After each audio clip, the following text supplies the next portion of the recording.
Livia Norton lived close to a border without ever feeling that she belonged to two worlds. On paper, her life was orderly and contained within the city limits of San Diego. She worked as a translator and legal assistant in a mid-sized firm that handled immigration cases, civil claims, and the quiet paperwork of people trying to cross lines without drawing attention to themselves. Her days were filled with affidavits, birth certificates, medical reports, and sworn statements translated into neutral language that stripped emotion down to facts. She listened to stories of fear and loss as part of her routine and learned to file them away without letting them bleed into her own life. After her mother's death, the structure of routine became more than habit. It became survival. Her father had disappeared years earlier, leaving behind no explanations and no reliable records, only a name that no longer opened doors.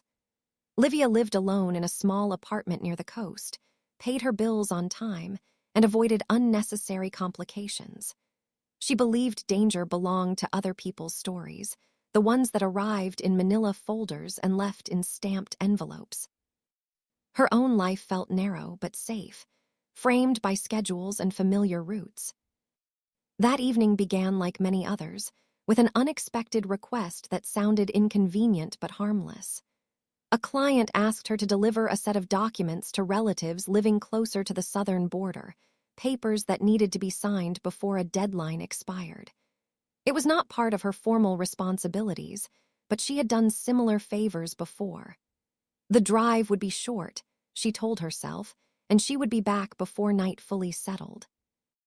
There was no sense of urgency in her movements, only the quiet confidence of someone accustomed to handling small obligations efficiently. The highway heading south was busy at first, lanes filled with commuters and trucks carrying goods that crossed borders more often than people did. As the city thinned out, the landscape opened into long stretches of dry land, the air growing warmer and heavier even as the sun began to sink. When traffic suddenly slowed and then stopped entirely, Livia assumed it was another routine delay. The radio reported an accident ahead, a collision serious enough to close the main route indefinitely. Her navigation system suggested an alternate path, one that curved away from the familiar line of the highway and into less traveled territory. Livia hesitated only briefly before following it. She trusted maps more than instincts, and the screen showed a clear route back to populated roads. At first, the detour felt ordinary enough. The asphalt narrowed, but it remained smooth. The desert stretched on both sides, low scrub and pale earth reflecting the fading light. With each mile, the markers of normal travel began to disappear. Streetlights became rare, then vanished altogether. The radio lost its signal, dissolving into static that felt louder in the quiet. Livia noticed how the sky seemed to press closer to the road, stars emerging with unsettling clarity. The darkness was not sudden but deliberate, advancing in layers until the world beyond her headlights ceased to exist. She slowed down, aware of a tightening sensation in her chest that she dismissed as fatigue. Turning back would mean retracing a route she no longer fully recognized, and the navigation system insisted the path ahead remained valid. She told herself that people lived in remote places, that not every road led somewhere dangerous. Still, she kept both hands on the wheel and her attention fixed forward, counting the seconds between reflective markers that grew increasingly far apart. The vehicle that appeared behind her did so without warning. Its headlights flared briefly in her mirrors, then dimmed to a distance that felt intentional. Livia registered the presence without assigning meaning to it. Cars followed other cars on empty roads all the time. It was only when another vehicle emerged from the side, blocking the narrow road ahead, that the situation shifted from unease to clarity. The stop was abrupt but controlled. The men who approached her car wore no uniforms and carried no visible insignia. They moved with practiced efficiency, neither rushed nor aggressive. Their faces were partially obscured by the shadows cast from their caps, their expressions unreadable. They did not shout or threaten. They did not ask for identification or offer explanations. One of them gestured for her to step out of the vehicle, while another positioned himself close enough that refusal felt theoretical rather than real. Livia's attempts to speak dissolved into the dry air. Her explanations, rehearsed in her mind, found no audience. The men did not respond with violence, but they did not acknowledge her words either. They removed her phone with careful fingers, cut off her access to time and contact in a single motion. Plastic restraints closed around her wrists, tight enough to be effective, loose enough to avoid visible injury. The process was clinical, devoid of emotion, which frightened her more than open cruelty would have. She was guided into the back seat of a different vehicle, one that smelled of dust, gasoline, and something older, a residue of long use.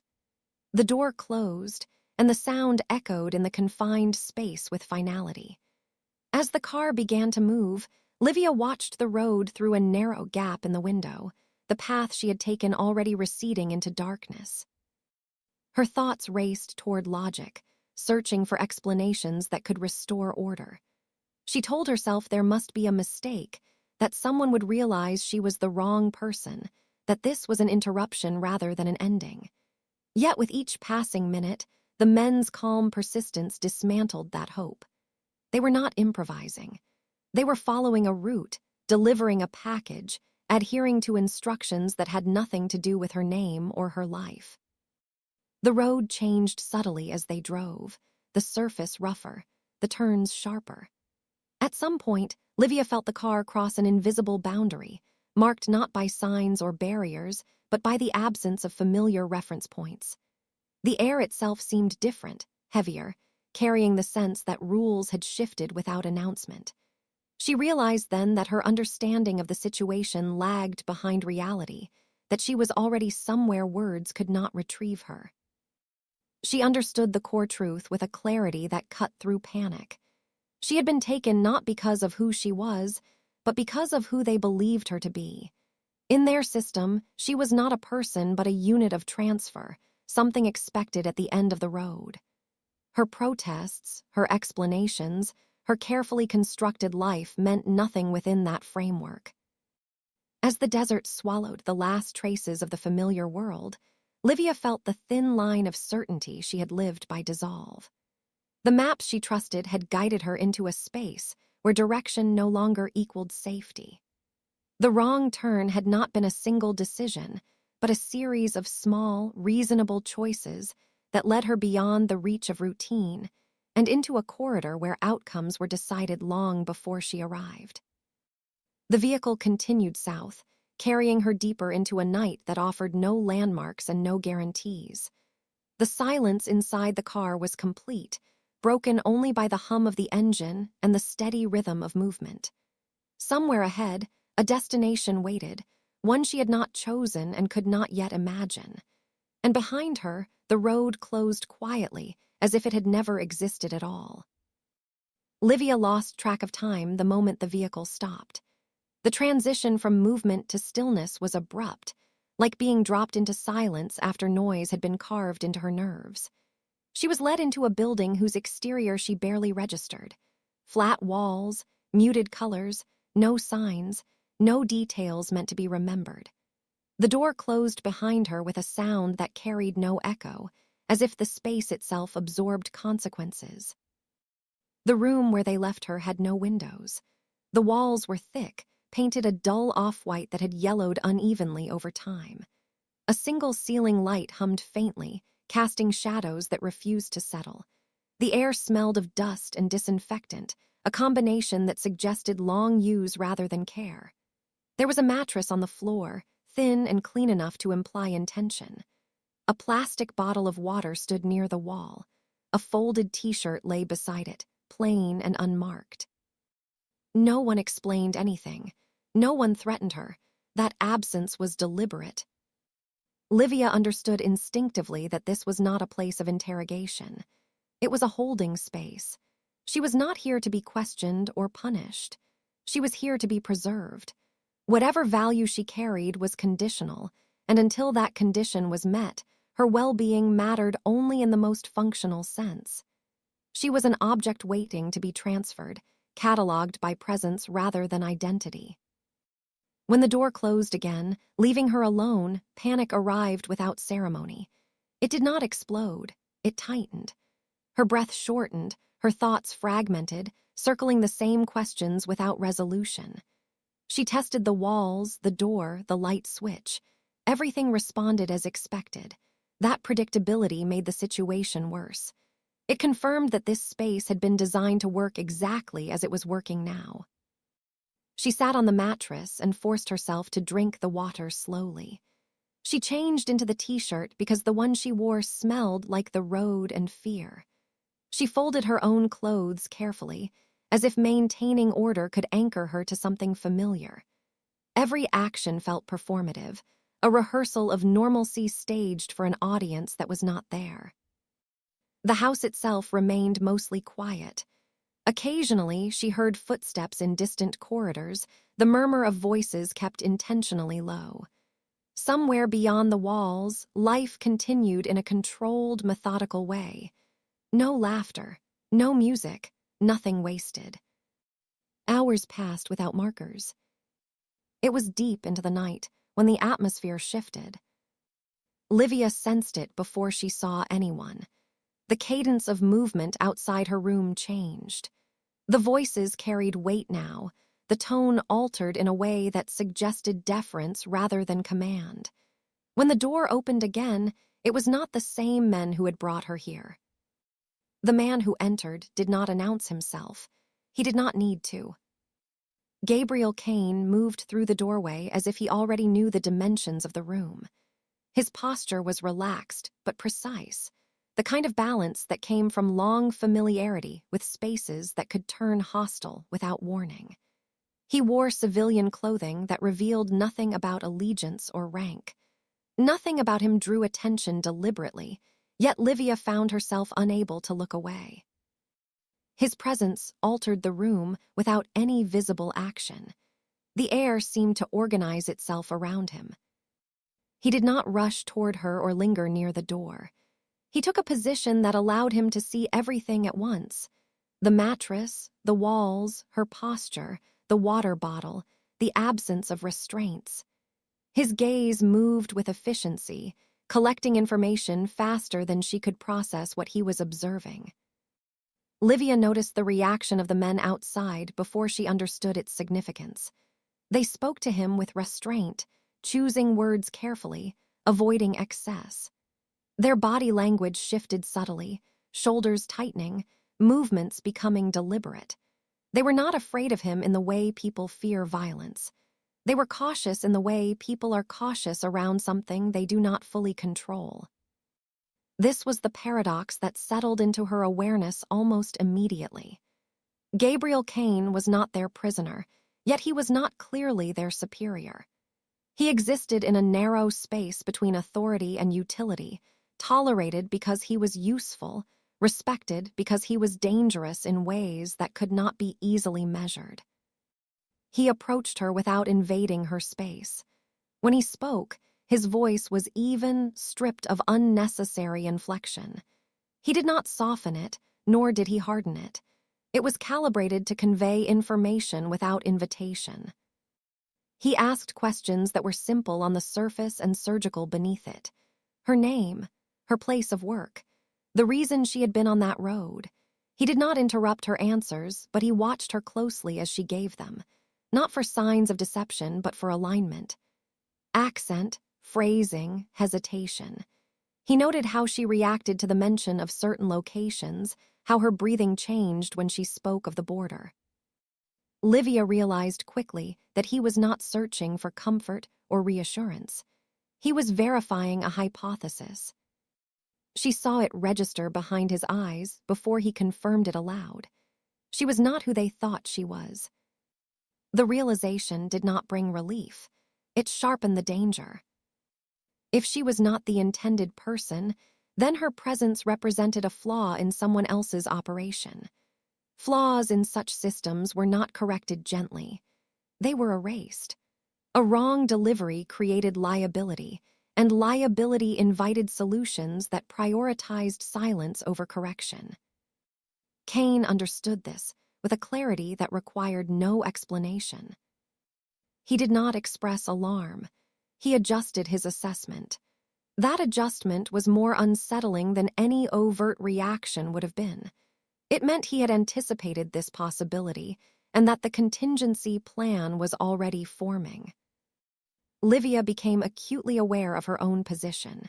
She was no longer just a held asset. She was an anomaly, and anomalies in closed systems had short lifespans. Kane explained the reality without embellishment. The people holding her believed she carried something of value. They expected a transaction. If that transaction failed, their patience would diminish rapidly. The longer she remained in this space, the more likely it became that someone would decide removing her entirely was the simplest way to close the loop. He did not offer promises. He did not frame himself as a savior. What he proposed was pragmatic and conditional. A temporary alliance. Livia would follow his instructions without deviation. She would not act independently, would not attempt communication, would not resist when restraint was required. In return, he would attempt to extract her from the environment before the error was discovered by someone less inclined toward correction and more inclined toward efficiency. It was not a partnership. It was a calculated convergence of interests. Livia understood that refusing him was not an act of autonomy, but of denial. Her choices had already narrowed. Cooperation did not guarantee survival, but non-cooperation guaranteed its absence. What unsettled her most was not the danger itself, but the way Kane occupied it. He was not emotionally invested in the outcome beyond its functional parameters. His concern was not for her suffering, but for the precision of execution. Yet within that detachment, there was something immovable. He did not lie. He did not exaggerate. He did not barter with false hope. She sensed, with a clarity that cut through fear, that he was a man who could not be bought. Not because he lacked price, but because whatever currency he valued did not circulate in this room. As the door closed behind him, Livia was left alone again, but the isolation had changed shape. Panic no longer roared unchecked. It condensed into focus. She replayed his words, his posture, the subtle way he had positioned himself between her and the exit when he left, not protectively, but strategically.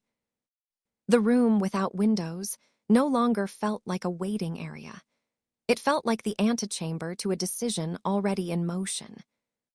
Livia lay back on the mattress, staring at the ceiling light as it flickered faintly. She understood now that survival would not come from pleading or explanation. It would come from precision, obedience, and timing. It would come from trusting a man whose interest in her life was entirely conditional, but whose competence was absolute. Somewhere beyond the walls, deals were being negotiated, expectations calibrated, money counted. The system assumed it was intact. It was wrong. And for the first time since the desert road disappeared behind her, Livia allowed herself a fragile, dangerous thought. If anyone could break this structure without announcing it, it would be someone like Gabriel Kane. And if she was going to survive this place, it would not be by being seen, but by becoming invisible at exactly the right moment. Morning arrived without light. In the windowless house, time revealed itself only through changes in sound and rhythm. The night silence thinned into a low, functional hum as people began moving with purpose. Doors opened and closed farther down the corridor. Footsteps multiplied. Somewhere outside the walls, engines started and stopped. The place was waking up, not into normal life, but into the continuation of an operation. Livia sensed the shift before anyone returned to her room. Her body had learned to read danger through vibration rather than sight. She sat upright on the mattress, alert, the thin fabric beneath her palms reminding her how provisional her existence here was. Nothing in the room had changed, yet everything felt closer to an edge. When Gabriel Kane came back, it was with confirmation rather than speculation. What had taken shape overnight was not a kidnapping built on improvisation, nor a ransom operation aimed at extracting money from a desperate family. It was a logistical failure inside a system that normally functioned with brutal efficiency. Livia had been mistaken for someone else, but that someone else had not been the real objective either. The true objective was something small, portable, and infinitely more valuable than a person who could speak and plead. Information. The group that intercepted her had been expecting a courier operating under an alternate identity. That courier was meant to cross the border carrying data embedded in an ordinary transaction, disguised among documents that appeared legal, boring, and unremarkable. The kind of paperwork that passed through offices every day without attracting attention. The kind of camouflage only systems obsessed with surface-level control failed to notice.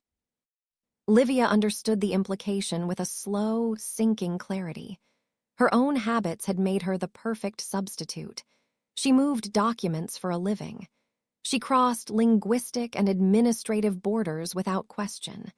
She looked exactly like the kind of person no one would stop twice. Her memory returned to the envelope she had taken from the office the previous evening. At the time, it had felt heavier than it should have, but she had dismissed the sensation as distraction. Inside, among notarized forms and certified copies, there had been a slim internal sleeve made of clear plastic. She remembered thinking it was redundant packaging. She had not opened it. She had not needed to. Now that oversight loomed like a verdict. Kane approached the problem as he approached everything else, without haste and without moral commentary. He reconstructed the chain of assumptions that had led to her presence in this house. The client who requested the delivery, the destination near the border, the choice of route, the decision to move at dusk. Each step had been rational. Each step had also aligned perfectly with a pattern someone else had designed. Livia was not the intended courier, but she had fulfilled the profile closely enough to trigger the intercept. And once taken, the people holding her had committed to the version of reality that justified their actions. Admitting a mistake inside such structures did not lead to correction. It led to escalation. The possibility that the data was still with her, perhaps hidden among the documents she carried, made her more valuable alive than dead. For now. But that value was unstable. If they searched her thoroughly and found nothing, suspicion would shift quickly. Someone would decide that eliminating uncertainty was preferable to waiting for clarity. Kane understood this with precision. He also understood that he could not simply extract her from the house and vanish. The location was under observation. The men inside did not trust one another fully, but they all trusted the perimeter. Any abrupt movement would trigger containment protocols that favored overwhelming force. The house itself functioned like a pressure chamber, not overtly violent, but engineered to prevent loss. Corridors funneled movement. Doors locked automatically. External access points were controlled remotely. Even the placement of rooms suggested that the building had been repurposed from something older, something military or industrial, stripped down and adapted to serve as a temporary node in a larger network. Livia watched Kane navigate this environment with the ease of someone who had learned long ago how to exist inside hostile systems without provoking them. He spoke when necessary. He listened more than he spoke. He made small concessions that cost him nothing while extracting information that cost others more than they realized. She began to notice the fatigue beneath his composure. It was not physical exhaustion, but a deeper weariness shaped by repetition. He had done this before. Not this exact scenario, but enough variations of it that the patterns no longer surprised him. He carried the weight of constant recalibration, of choosing between bad outcomes and worse ones. His decisions lacked elegance, but they possessed inevitability. He understood when politeness was safer than dominance, when silence was more effective than threat. He accepted the ugliness of compromise without self-deception. There was no illusion that survival came without cost. As the day progressed, tension inside the house thickened. Conversations stopped abruptly when others entered a room. Eyes lingered longer than necessary. Control over Livia's status became a subject of unspoken disagreement. Some of the men argued for patience, for waiting until payment was secured or confirmation arrived. Others saw delay as vulnerability. They spoke of risk in the language of logistics, not conscience. Livia existed at the center of that debate without participating in it. She felt herself reduced to a variable in an equation she could not see. Yet within that reduction, her awareness sharpened. She began to observe as Cain did, noticing shifts in allegiance, changes in posture, the way certain individuals avoided responsibility while others gravitated toward decisive action. It became clear that the group was not unified. They were connected by temporary alignment, not loyalty. Their cohesion depended on momentum, on the assumption that the operation would conclude quickly. The longer it stalled, the more fractures appeared. This instability created opportunity, but only for those prepared to move before the collapse turned violent. Cain recognized the narrowing window. He knew that once a dominant voice inside the house concluded that Livia was more liability than asset, events would accelerate beyond control. The decision would not be announced. It would be enacted. Livia saw something shift in him then, not urgency, but resolve. He began positioning pieces with greater intention. He asked questions that framed outcomes rather than causes. He calculated not just escape, but cover. He was preparing to move through the system without triggering its immune response. In the midst of this, Livia confronted the most unsettling realization yet.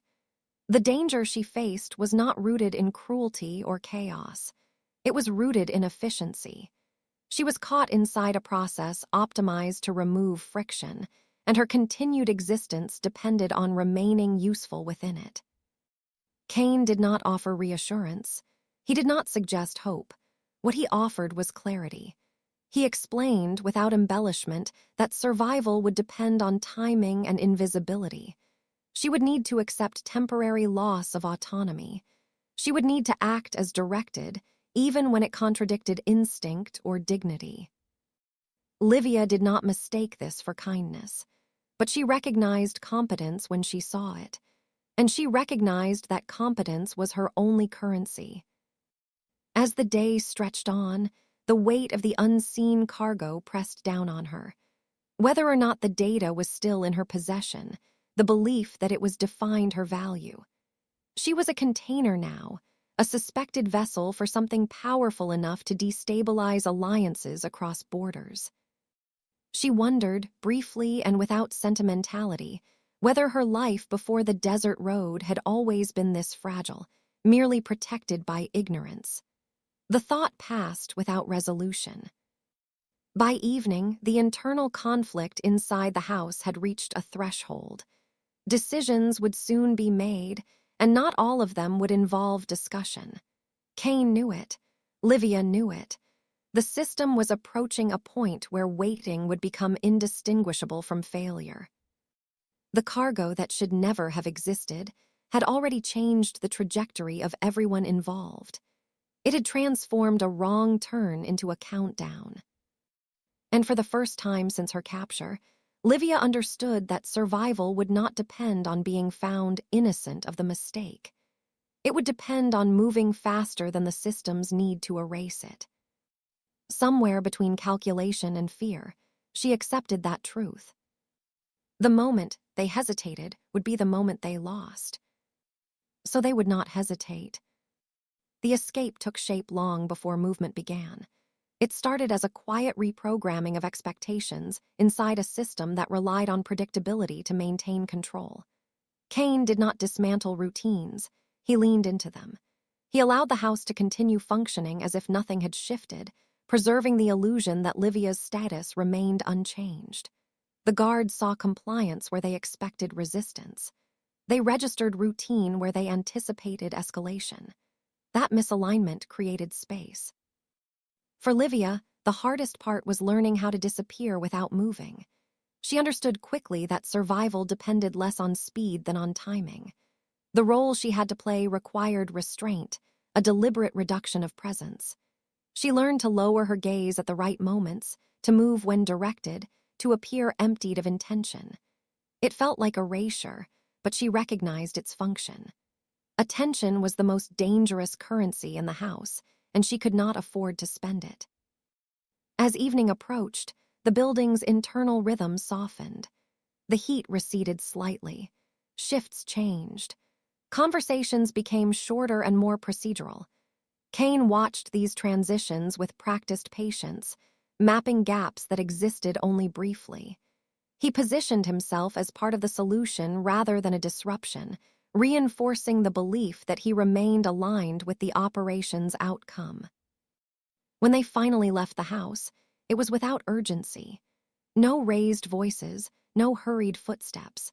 The departure was framed as routine transfer rather than escape. Livia felt the weight of every step as they crossed the threshold, the air outside carrying the sharpness of night and dust. The city's noise thinned as they moved away from populated streets, replaced by the muted openness of roads that existed primarily to connect other places. The vehicle they used was not distinctive. That was intentional. It blended into traffic patterns without drawing attention, its plates borrowed, its interior stripped of identifiers. Kane drove with a calm that bordered on indifference, his hands steady on the wheel, his posture relaxed enough to disarm scrutiny. He drove as if this road belonged to him, as if he had no reason to fear recognition. Livia sat in the passenger seat, her body held still by more than seat restraints. She focused on regulating her breathing, aware that sound could betray tension as easily as movement. The dashboard lights cast faint reflections across the windshield, revealing fragments of Kane's face in profile. He looked unchanged, composed, but she sensed the intensity beneath the surface, the constant calculation that never fully disengaged. The road stretched forward in long, uninterrupted lines. Darkness pressed in from both sides, punctuated only by occasional signage and distant headlights. Every approaching vehicle triggered a tightening in her chest. Every set of taillights ahead raised questions she could not answer. The margin for error felt impossibly thin. The checkpoint appeared without warning, its lights harsh against the surrounding black. Livia felt her muscles tense instinctively, a reflex she had to suppress immediately. Panic would be visible. Panic would invite inspection. She forced herself into stillness, letting Kane dictate the pace of the moment. The stop was precise, efficient. The kind designed to filter anomalies rather than investigate thoroughly. Kane adjusted his posture subtly, projecting a version of ease that required discipline rather than comfort. He shaped the moment around an image, one constructed to deflect curiosity rather than invite engagement. The illusion he chose was simple and effective. They were framed as a couple traveling for personal reasons, nothing urgent, nothing unusual. The performance did not rely on overt displays.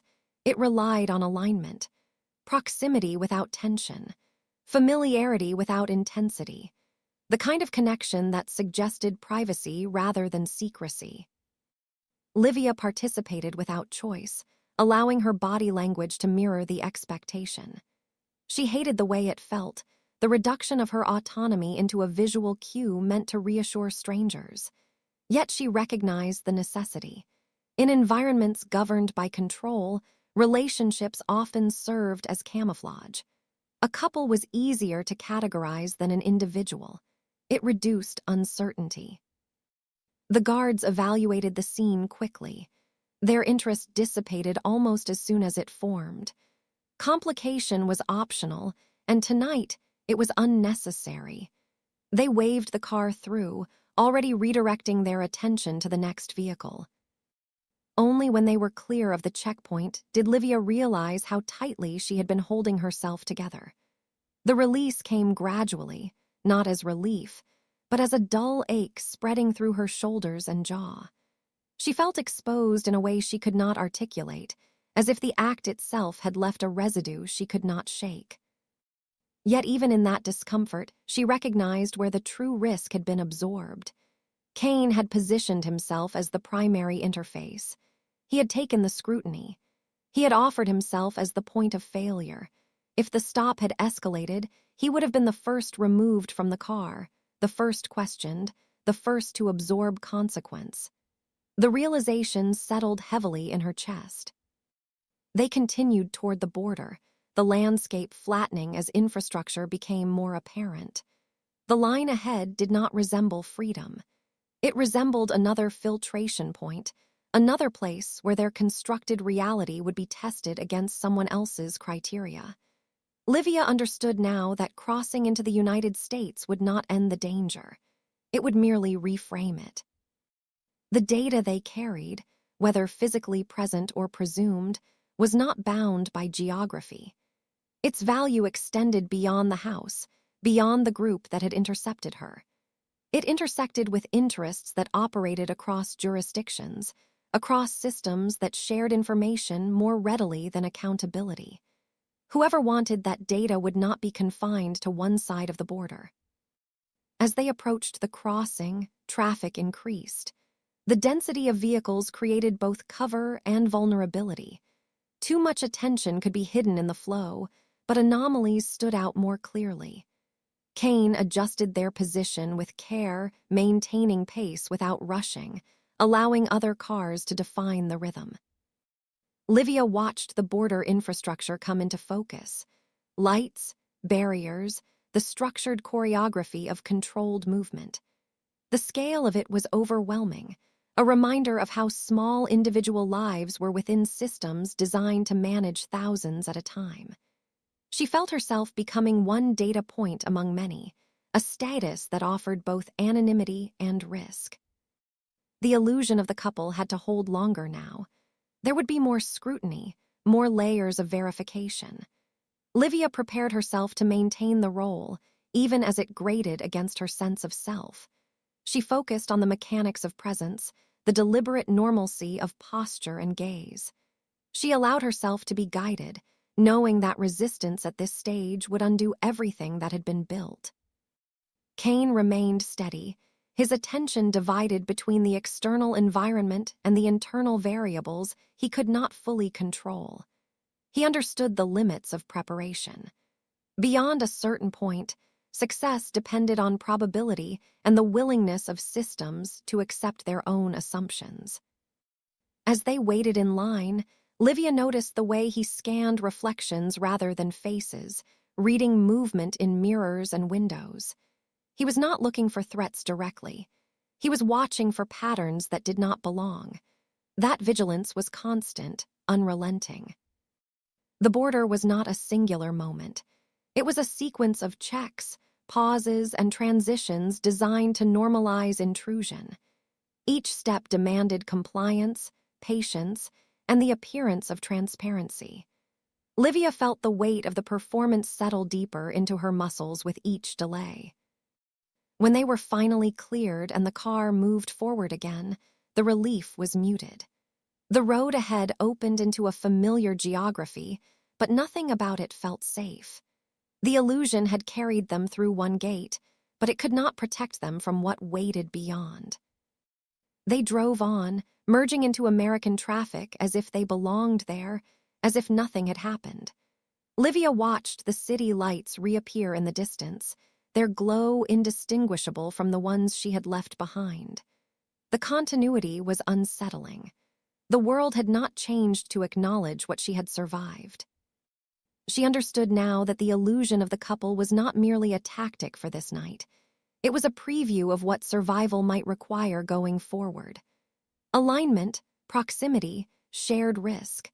Not romance, not protection, but a temporary structure strong enough to withstand scrutiny.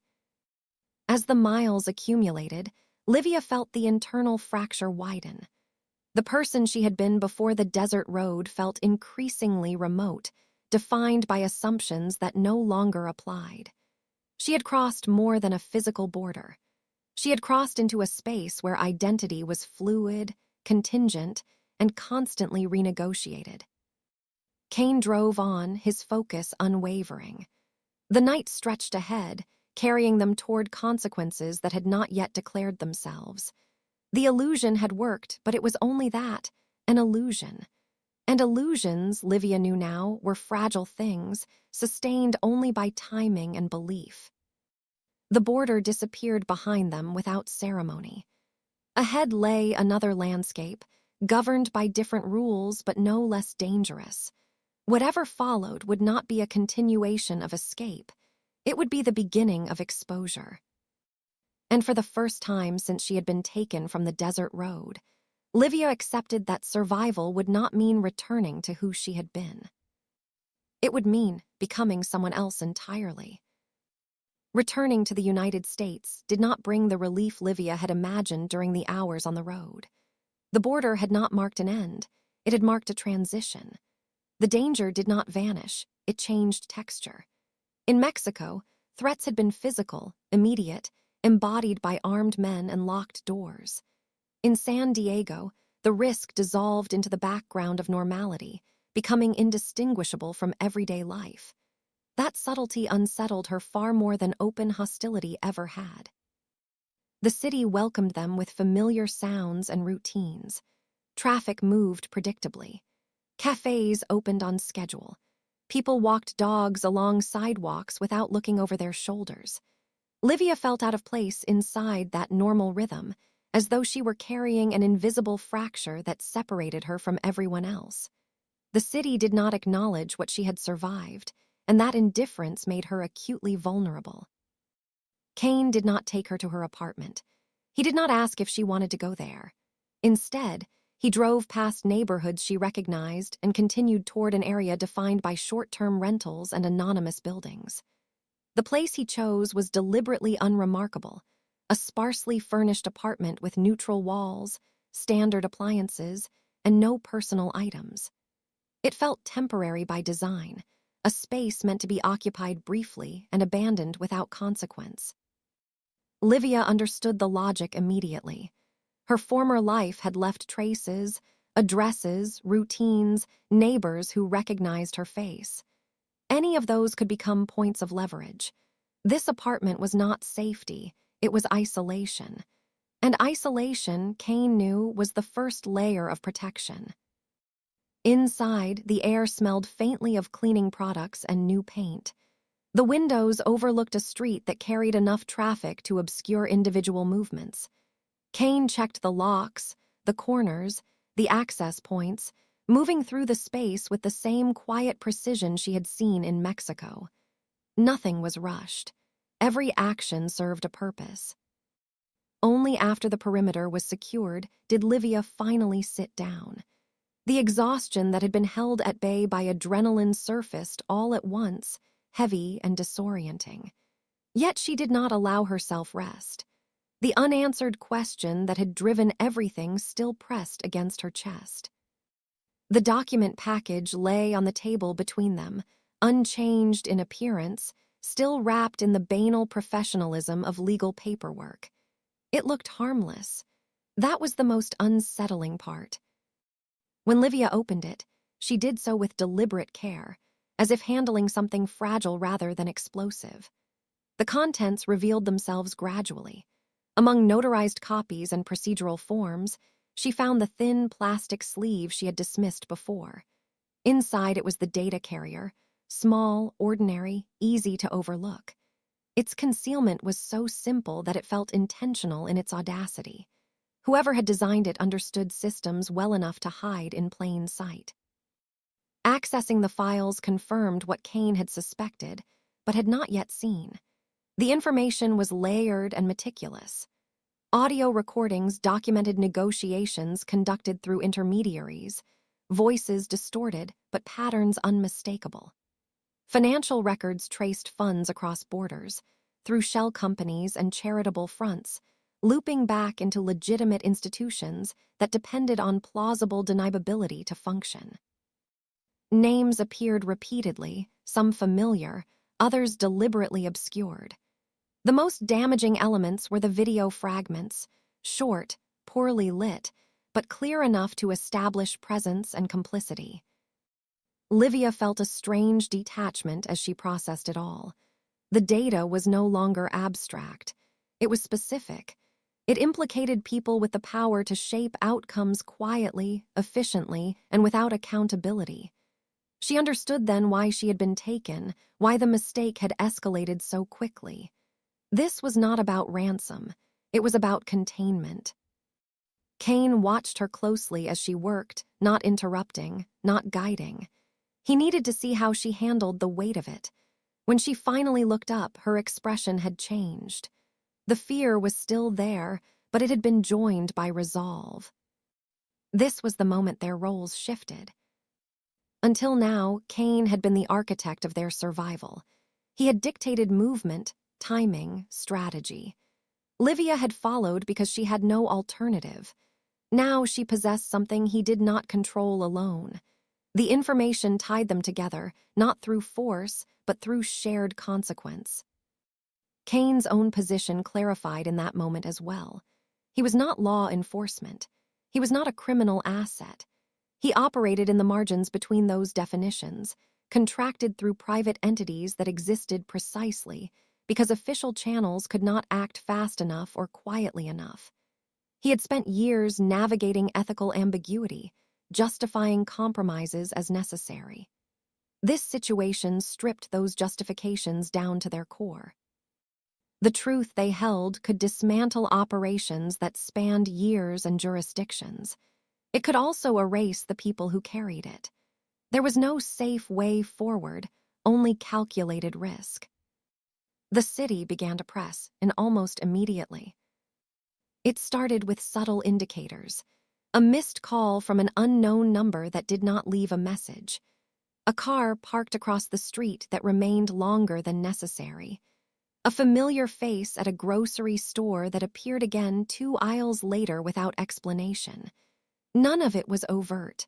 All of it was intentional. Livia noticed these patterns with growing clarity. Her previous work had trained her to read documents, not environments, but survival sharpened perception quickly. She learned to recognize the difference between coincidence and repetition. Kane confirmed her instincts without needing to explain them. Someone had realized the data was still active. Someone had begun to search for it without triggering official scrutiny. This was a controlled hunt, designed to retrieve information quietly or eliminate it permanently. The pressure transformed their alliance into something more deliberate. Livia was no longer shielded from decisions. Kane explained the variables openly now, the limitations of federal involvement, the risks of premature disclosure, the consequences of delay. He did not soften the reality. Truth, in this context, was not a moral absolute. It was a destabilizing force. For Livia, the weight of that responsibility was overwhelming.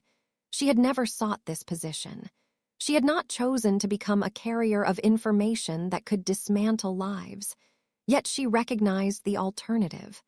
Silence would not restore her safety.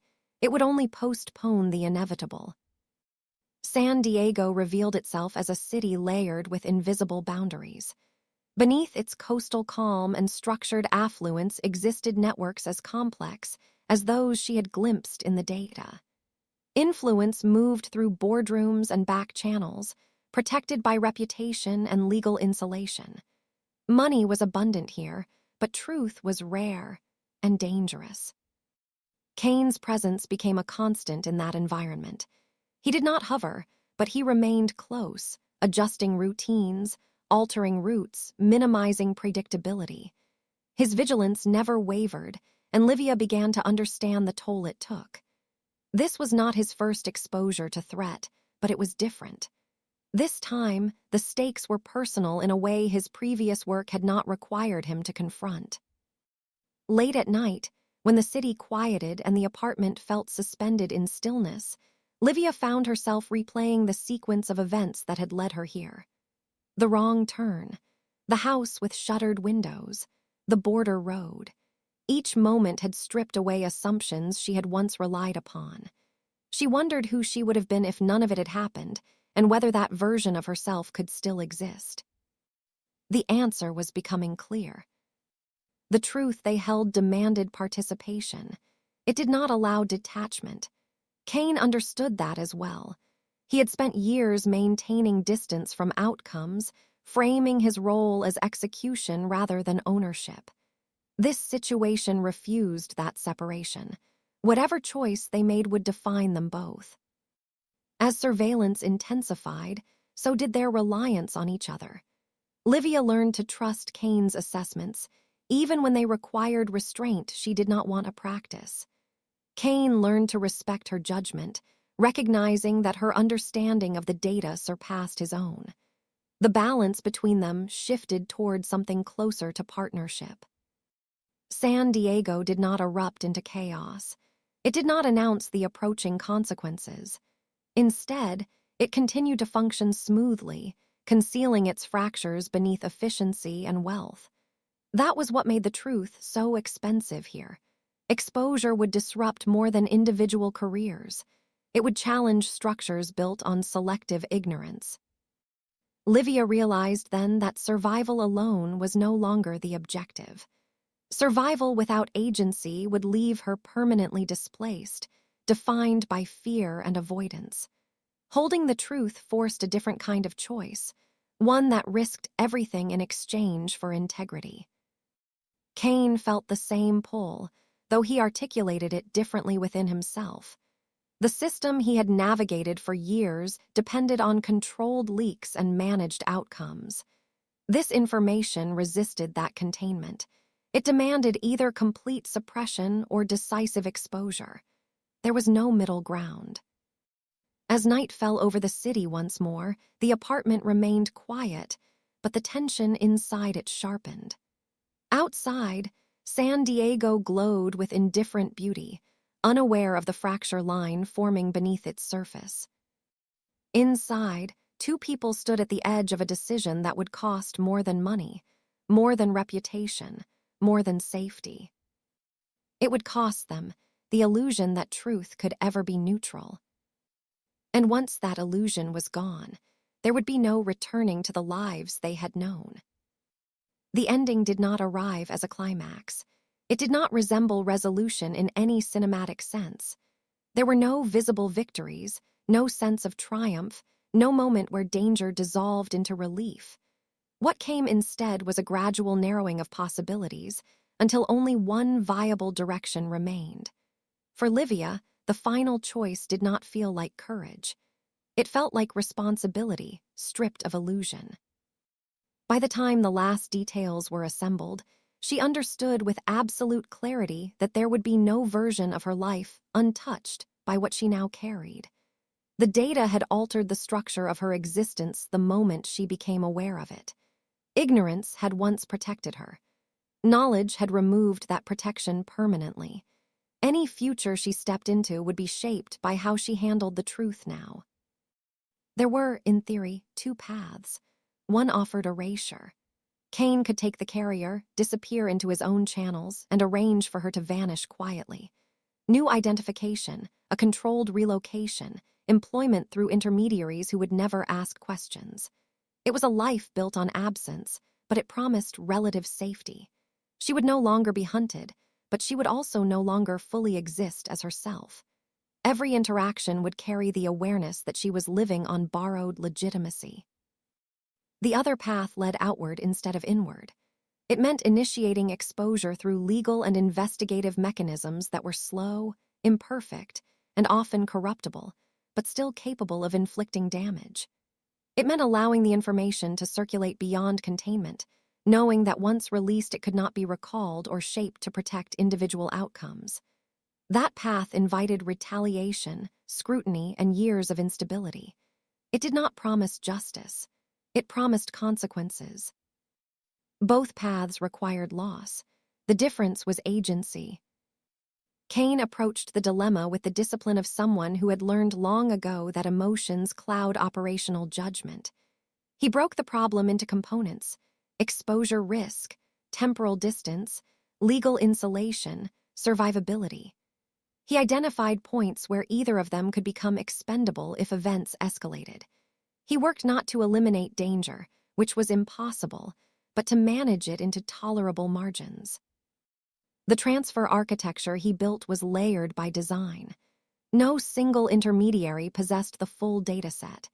Each received fragments sufficient to compel cooperation, but insufficient to weaponize independently. Legal privilege served as the first barrier, jurisdictional complexity as the second.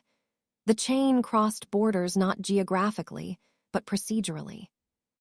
By the time the information reached its final destination, neither Livia nor Kane could plausibly be framed as its source without implicating institutions that preferred distance from public exposure. Throughout this process, Kane did not attempt to influence Livia's decision.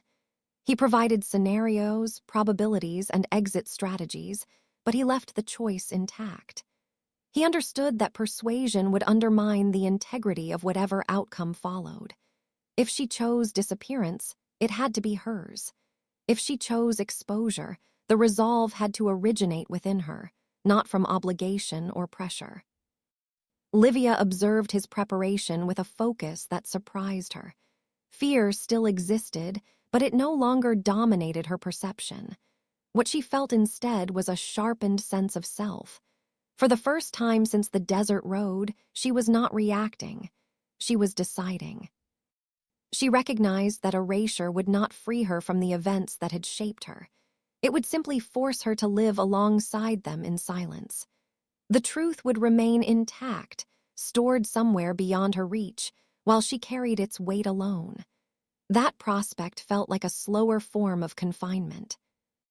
Exposure, by contrast, offered no comfort. It promised interrogation, distortion, and an endless sequence of defensive positions. But it allowed her to remain aligned with herself. It allowed her to refuse the role of passive object in a transaction she had never consented to. Her choice did not arrive in a single moment. It settled gradually, like sediment after turbulence. When she finally spoke it, there was no drama attached, only finality. Kane accepted it without visible reaction. He had anticipated her decision from the moment she began asking questions that went beyond survival. What changed was not his strategy, but his perception. She was no longer someone he needed to extract from danger. She was someone who had chosen to stand inside it with awareness. Once the carrier left their possession, time resumed its forward movement. Early signals appeared quietly.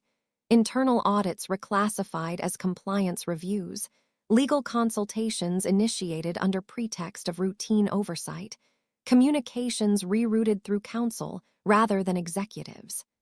The system reacted as it always did when confronted with credible threat, by attempting to contain it without acknowledging its scope. The immediate danger receded, replaced by a subtler form of pressure. Surveillance became indirect. Familiar patterns repeated in unfamiliar places. The absence of overt pursuit did not bring peace. It introduced uncertainty, which required constant interpretation. The apartment that had served as a staging point shifted in character. It was no longer a temporary refuge defined by urgency. It became a space where nothing needed to happen immediately, and that absence revealed the residue of everything that had occurred. In that stillness, the dynamic between Livia and Kane altered. Without the necessity of performance, their interactions lost their edges. Kane no longer positioned himself between her and potential threat by reflex. Livia no longer evaluated every movement for strategic implication. What remained was presence. She noticed it in the way he allowed silence to persist without filling it, in how he did not monitor her reactions for signs of weakness. He trusted her steadiness without testing it. That trust was neither spoken nor formalized. It existed as assumption. Kane became aware of changes within himself that he had not anticipated. His vigilance softened in her presence, not through negligence, but through recognition. He no longer needed to maintain constant internal distance. She did not demand access to parts of him he preferred to keep sealed. She accepted limits without interpreting them as rejection. Their connection did not announce itself. It did not require affirmation. It developed through proximity and restraint, through shared understanding of what had been risked and what remained unresolved. There were no gestures meant to signal intimacy. Instead, it existed in practical alignments, in how Kane adapted his routines to include her without comment, in how Livia began to move through shared space without apology, in how fear, when it surfaced, did not isolate either of them. They did not discuss future arrangements. Both understood that projection created vulnerability. Kane's work operated within margins that could collapse without warning. Livia's involvement in the exposure meant that her life would remain subject to review and interference. Any promises would be speculative at best, dishonest at worst. What formed between them occupied a narrow corridor, too deliberate to be dismissed as situational dependence, too restrained to resemble conventional romance. It was a bond shaped by shared threat and mutual recognition, sustained by respect rather than need. As investigative momentum increased, Kane prepared to withdraw, not to disappear entirely, but to reposition himself beyond the immediate radius of unfolding consequences. His continued proximity would compromise Livia's insulation and attract attention better directed elsewhere. He approached the departure with the same clarity that had defined every operational transition in his life. Livia understood before he articulated it. She had learned to read movement patterns that preceded explanation. The impending separation did not register as abandonment. It felt like continuation through different vectors. Before he left, she wrote a letter. It was not addressed to a location. It carried no expectation of response. The letter existed as acknowledgement rather than communication, a record of recognition that did not require exchange. She wrote with precision, avoiding narrative. She did not recount events or assign meaning retroactively. She identified what had been shared, the alignment of decisions under pressure, the refusal to simplify each other into roles, the restraint exercised when excess would have been easier. She named the fear without dramatizing it. She named the connection without defining it. The letter did not ask him to stay. It did not ask herself to wait. It recognized that whatever existed between them did not depend on continuity to remain valid. When Kane read it, he did so once. He did not preserve it as an object.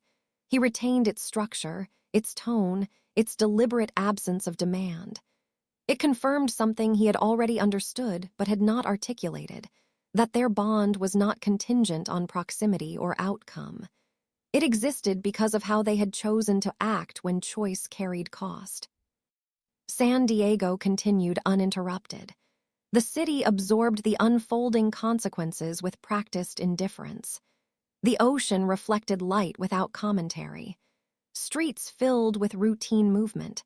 The exposure progressed through filings, inquiries, and sealed proceedings, distant from public spectacle. Livia re-entered motion gradually. Her professional life resumed under altered conditions, shaped by oversight and caution. Stability returned in fragments, but coherence replaced confusion. She was no longer subject to forces she did not understand. She had chosen her position within them. Kane departed without announcement. He left no path for immediate contact, no assurances of return. His absence did not sever what had formed. It clarified it. They had crossed a threshold together, not toward certainty, but toward authorship. The line between them remained thin, defined not by possession or expectation, but by mutual recognition of what had been survived and what had been chosen. It was not a story of rescue. It was not a story of redemption. It was the beginning of a trajectory shaped by truth, restraint, and the understanding that some bonds do not require permanence to be real. And that, for both of them, was enough. Story written and directed for Dark Hearts Collection.